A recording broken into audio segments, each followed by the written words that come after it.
বগুড়ায় ঈদের নামাজ পড়তে যাওয়ার পথে সড়ক দুর্ঘটনায় মারা গেছেন বাবা ও ছেলে। প্রত্যক্ষদর্শীরা জানান, মহাসড়কের মাঝ বরাবর তারা একটি দ্রুতগামী কোচের চাকায় পিষ্ট হন। শনিবার সকালে শাহজাহানপুর উপজেলার ৯ মাইল এলাকায় এই দুর্ঘটনা ঘটে। নিহত চান মিয়া বামুনিয়া মণ্ডলপাড়ার আব্দুর রাজ্জাকের ছেলে। এস এম আবু সাইদের প্রতিবেদন। ৫ বছর বয়সী ছেলে আব্দুল্লাহকে নিয়ে ঈদের নামাজে যাচ্ছিলেন চান মিয়া। যাওয়ার আগে আব্দুল্লাহর মা তার একটি ছবি তুলেছিলেন। এই ছবি তাদের জীবনের শেষ স্মৃতি হিসাবে রয়ে গেল।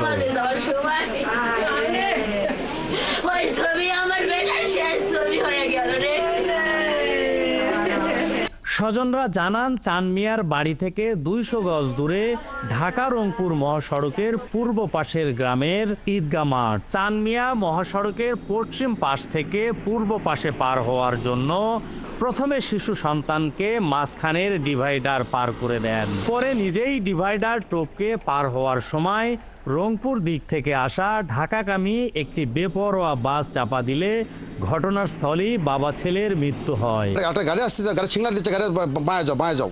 গাড়িটা বাঁয়ে না আছে, গাড়ি চলে আছে ডানে আসার পরে মানে গাড়ি চাপ দেওয়ার কারণে বাচ্চাটা পড়ে যাওয়ার পরে বাচ্চাটা তখন বিষাদ ছটকে দেওয়ার পরে ওই গাড়ির উপর মানে বাচ্চার উপর গাড়ি চলে যায়। আমাকে দেখে হাসি দিল, দেওয়ার পরে আমি বললাম যে ভাই আসো, আমাদের তো নামাজ ছুড়ে যাবে, তাড়াতাড়ি আসো। তাই বলে আমি আপনার মাঠের গেটে ঢুকছি। মিটে ঢোকার পরে দেখি একটা বিকট একটা শব্দ হয়। তার এই অবমৃত্যুতে আসলে তদন্ত করে যদি সরকার কর্তৃপক্ষ থেকে দেখে ঘাতক বাসকে উদ্ঘাটন করা যায়, তাহলে এই অসহায় গরিব পরিবারটা কিছু সহযোগিতা পাইত। পুলিশ জানায়, নিহতের মরদেহ আইনি প্রক্রিয়া শেষে হস্তান্তর করা হয়েছে। শেরপুর হাইওয়ে থানা পুলিশ তারা ভিকটিমের মৃতদেহের সুরথাল রিপোর্ট প্রস্তুত সহ বিধি মোতাবেক মৃতদেহ তাদের পরিবারের কাছে হস্তান্তর করেন।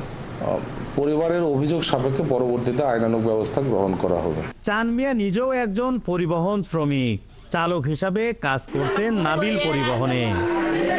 S M Abu Saeed, ৭১, Bogura.